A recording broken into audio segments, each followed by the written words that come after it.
नमस्कार, daily discussion में आपका स्वागत है। और आज बात क्रिकेट की करेंगे। फाइनल में भारत पहुंच गया है, भिड़ेगी साउथ अफ्रीका से टीम इंडिया और वेस्ट इंडीज के बर्बाडोस में यह मैच होना है।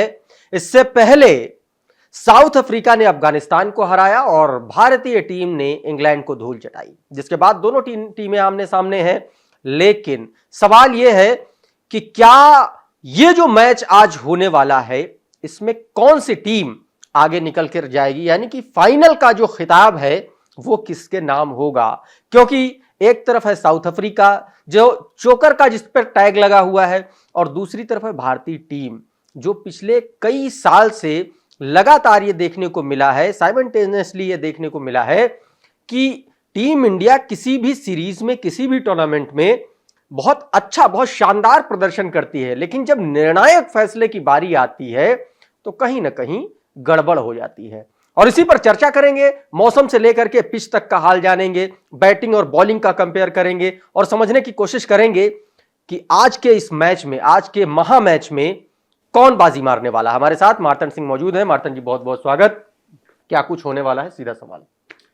देखिए, सबसे बड़ी चीज की आपका जो सवाल था उसमें सबसे बड़ी चीज थी जो आपने इंट्रो दिया, उसमें कहा कि साउथ अफ्रीका के ऊपर चोकर्स का टैग लगा है। तो देखिए, सबसे पहले तो साउथ अफ्रीका जो है, साउथ अफ्रीका की जो छटपटाहट है, जो बेचैनी है, हाँ। वो यही है कि उन्होंने इस बार तो सेमीफाइनल जीत लिया। 32 सालों के इतिहास में पहली बार है कि आईसीसी टूर्नामेंट के फाइनल में साउथ अफ्रीका ने जगह बनाई है। तो उस छटपटाहट को देखिए कि जो चोकर्स का टैग था, सेमीफाइनल में हमेशा ये हार जाते थे, क्वार्टर फाइनल में हार जाते थे, पूरी टीम। यही छटपटाहट क्या मानसिक तनाव का भी कारण बन जाती है कई बार किसी मैच में? बिल्कुल, मैच में एक वर्ड होता है परफॉर्मेंस प्रेशर। हाँ। वो इसी चीजों के दबाव की वजह से मेन परफॉर्मेंस के समय पे, और यही चीजें थी कि पिछले कई सालों से साउथ अफ्रीका बहुत मजबूत टीम उनके, आप देखिए कि जब गैरी कर्स्टन खेला करते थे, हर्सल गिब्स खेला करते थे, ठीक है, जॉन्टी रोड्स हुआ करते थे, शॉन पॉलक, एलन डोनाल्ड जैसे बॉलर, मतलब जिनका तहलका और दबदबा होता था, लेकिन फिर भी टीम सेमीफाइनल पार नहीं कर पाती थी। ठीक बात। लेकिन ये छटपटाहट जो है साउथ अफ्रीका की, कहीं ना कहीं उसको फायदा भी पहुंचाएगी, क्योंकि कहते हैं ना कि जब अंदर से उबाल चीजें मारती हैं तो वो नतीजों में अगर परिवर्तित होती है तो कुछ सुकून देके जाती है। तो ये चोकर्स का टैग हटाना एक बहुत बड़ी चुनौती है।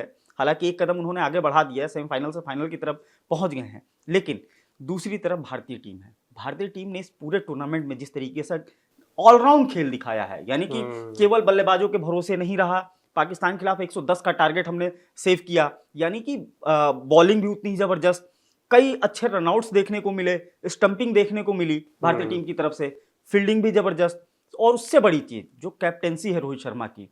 पिछले मैच में देखिए, इंग्लैंड के साथ जो मैच हुआ उसमें जिस तरीके से रोहित शर्मा ने अपने रिसोर्सेज को यूटिलाइज किया, विकेट कठिन खेल रहा था, रोहित शर्मा ने खुद लीड किया, खुद जो है शानदार 50 जड़ी, और रोहित शर्मा जब तक खेल रहे थे तो लग ही नहीं रहा था कि ये वही विकेट है जिसपे कोहली जो है बड़ा शॉट खेलने के चक्कर में आउट हो गए, या जिसके लिए कहा जा रहा था कि ये गेंदबाजों को फायदा पहुंचाएगी। और शुरू में इंग्लैंड के गेंदबाजों ने बढ़त बनाने की कोशिश भी की, लेकिन उसके बाद रोहित शर्मा, शिवम दुबे लगातार इस टूर्नामेंट में अच्छा प्रदर्शन नहीं कर पा रहे थे, लेकिन जब रन बनाने की बारी आई तो रोहित शर्मा ने शिवम दुबे को 2 डाउन नीचे कर दिया, और पहले हार्दिक पांड्या और फिर रविंद्र जडेजा को ऊपर किया, और इसका असर भी देखने को मिला। भारतीय टीम, जो कहा जा रहा था कि उस पिच पे 140 और 45 रन बहुत रहेंगे, वो 171 तक भारतीय टीम पहुंच गई। फिर उसके बाद दूसरी चीज, गेंदबाजी में भी उसी तरीके से रिसोर्सेज को अपना उपयोग किया।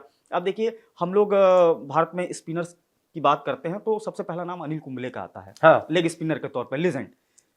लेकिन कुलदीप यादव, देखिए Kuldeep Yadav under the shade रहते हैं, बहुत ज्यादा कोई चर्चा नहीं होती, लेकिन हर बड़े मैच में कुलदीप यादव जिस तरीके से विकेट निकालते हैं, और जरूरत के समय पे अच्छे विकेट, बड़े विकेट निकालते हैं। ऑस्ट्रेलिया के खिलाफ मैच में मैक्सवेल।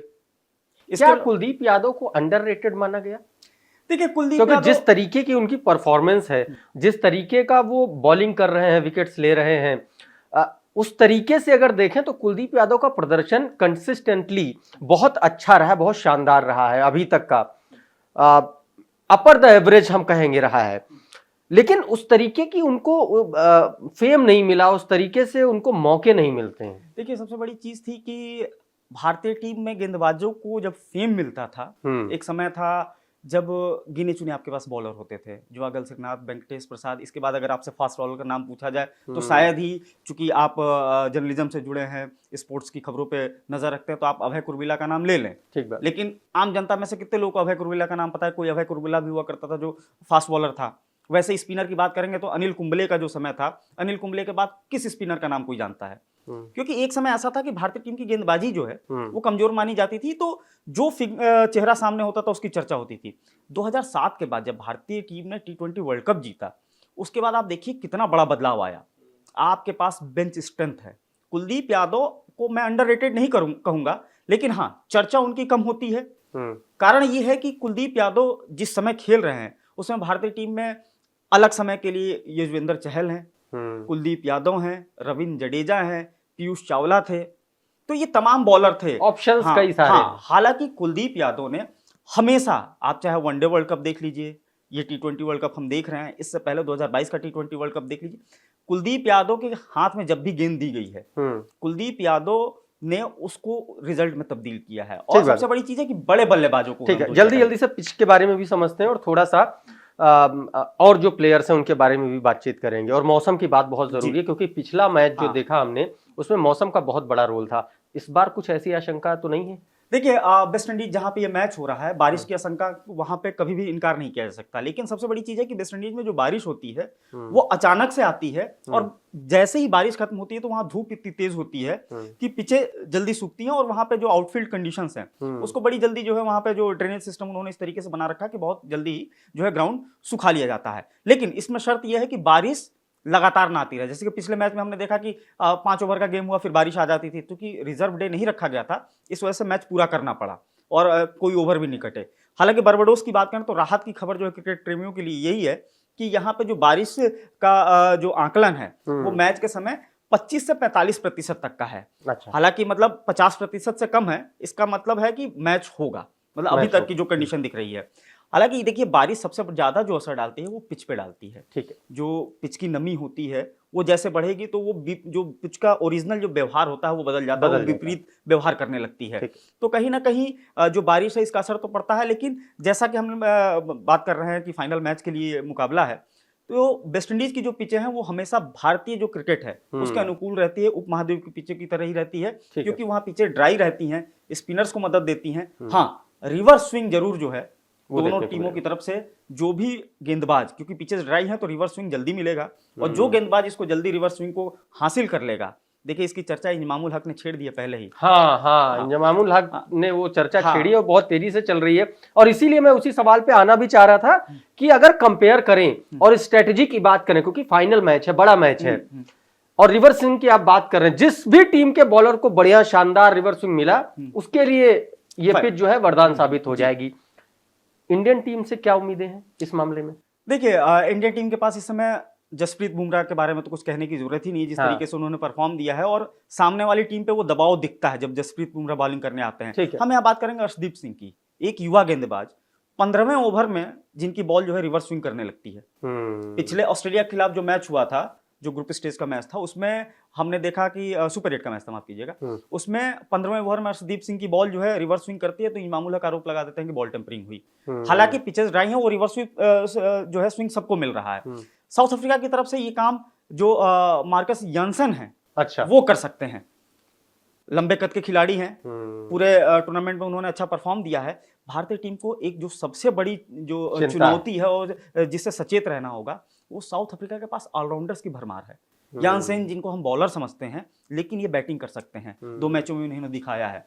तो इस मैच में सबसे बड़े जो की फैक्टर होंगे वो आपके तेज गेंदबाज होंगे, जो कि पावर प्ले में रन को रोकेंगे, और दूसरे जो सबसे की फैक्टर होंगे, आपके पास हार्दिक पांड्या हैं। हार्दिक पांड्या इस सीरीज में लगातार उन्होंने 50 नहीं बनाया है, लेकिन 30 के आसपास रन बना रहे हैं, और जिस पोजीशन पे वो खेलने आते हैं 30 रन T20 में बहुत मायने रखता है। तो ऑलराउंडर्स का गेम जो है वो असर डालेगा इस पूरे फाइनल। एक आखिरी सवाल, बैटिंग की भी बात करना है, और विराट कोहली बहुत ज्यादा जिस तरीके के वो बल्लेबाज माने जाते हैं, हरफन मौला है, उस तरीके की परफॉर्मेंस रही नहीं। क्या ये एक बड़ी चिंता का विषय नहीं होने वाला इंडिया के लिए? देखिए, विराट कोहली जैसे जो खिलाड़ी हैं, इनके बारे में जो है जरूर इस पूरे वर्ल्ड कप में देखा गया कि उस टच में नहीं दिखे जिसके लिए जाना जाता है, उनको किंग कोहली कहा जाता है। लेकिन ये जो बड़े खिलाड़ी होते हैं ये बड़े मैचों में अपने प्रदर्शन को वापस पा लेते हैं, अपने परफॉर्मेंस को वापस पा लेंगे। सबको उम्मीद यही है कि विराट कोहली, चूंकि काबिलियत में उनके कोई शक है नहीं, क्योंकि उन्होंने जो स्टैट्स है उनका देख लीजिए उठा के, आपको समझ में आ जाएगा। तो विराट कोहली का फॉर्म में आना टीम इंडिया के लिए जरूरी है। हालांकि टीम इंडिया के लिए राहत की बात है कि कप्तान खुद लीड कर रहे हैं, रोहित शर्मा लगातार 2 मैचों में जिस तरीके से, ऑलराउंडर्स इनके अच्छे परफॉर्म कर रहे हैं, उसके बाद के जो मिडिल ऑर्डर की बैटिंग लाइनअप है वो अच्छा काम कर रही है। हालांकि विराट कोहली का फॉर्म में आना बहुत जरूरी है इस मैच के लिए। लेकिन एक और चीज है कि विराट कोहली का केवल टीम में रहना ही विपक्षी टीम के ऊपर एक दबाव है। विराट कोहली 2-3 ओवर अगर टिक जाते हैं तो विपक्ष की सारी रणनीति समझिए फेल हो गई। विराट कोहली की जो रणनीति है उसके बाद भारतीय बल्लेबाज खुल के खेल सकते हैं। ठीक बात है। तो कुल मिलाकर के आज फाइनल का मैच है और दोनों ही टीमें जबरदस्त फॉर्म में नजर आ रही हैं। एक तरफ सारे ऑलराउंडर्स हैं और दूसरी तरफ भारतीय टीम की अपनी एक अलग रणनीति है। अर्शदीप सिंह और जसप्रीत बुमराह जैसे बॉलर्स हैं उनके पास। देखना होगा कि ये फाइनल का मुकाबला कौन जीतता है, कौन बाजी मारता है। लेकिन आपको क्या लगता है, फाइनल मुकाबला कौन जीतेगा, भारत या फिर साउथ अफ्रीका? जो भी आपको लगता है हमारे कमेंट बॉक्स में लिखिए। ये वीडियो कैसा लगा, हमारा एनालिसिस कैसा लगा, ये भी जरूर बताइए। अच्छा लगा तो इसको लाइक करिए और दूसरों तक भी शेयर कर दीजिए।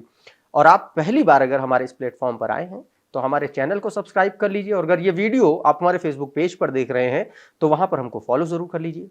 हमारे इस प्लेटफॉर्म का नाम है डेली लाइफ।